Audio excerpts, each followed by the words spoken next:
Working, or are they burning your money? Sandra Smith has the details from a construction site in Chicago. Sandra.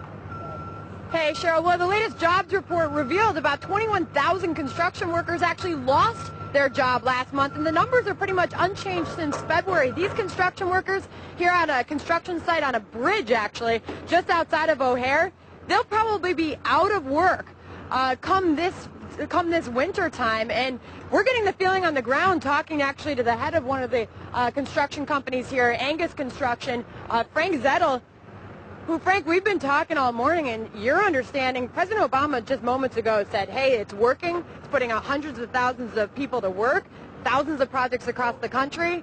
You tend to disagree. Yeah, very much so.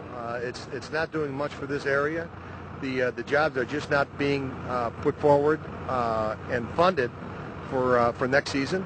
And it's looking pretty bleak, you said, for the springtime.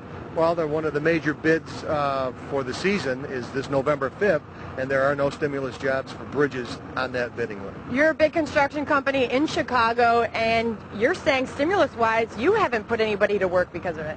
Absolutely none. And as far as jobs are concerned, are there any in the pipeline? Is there any reason to believe it's going to get better for you guys?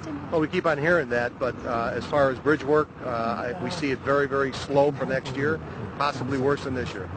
So as you can see, Cheryl, the understanding here on the ground, talking to Frank Zettel and his construction company, they're trying to get the stimulus dollars, but Frank's feeling is that those dollars are going into the hands of smaller projects, the paving projects, things that just don't employ a lot of workers, and it's sort of temporary types of fixes that we're seeing around the city.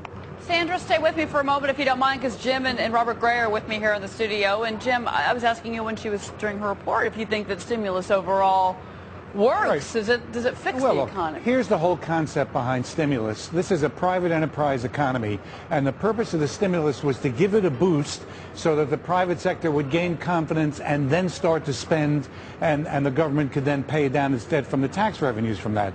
That so far doesn't appear to be happening. Otherwise, we wouldn't be getting quantitative easing too that we're going to get in the next couple of months. So it was there. It helped a little, but it is not a sustainable source of demand in the economy. It's either replaced by the private sector or we double dip, period. Robert?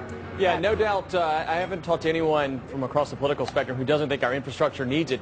It's just the critics are being proven correct in that it's taken too long to get the cash to people out on the street. And what would be interesting, maybe the construction worker can enlighten us a little bit on this, but did the dollars actually go into new programs, or did they help fund programs that were already on the table to help sort of shore up some budget deficits in the states? Sandra, that's a great question. Can you answer that in Chicago?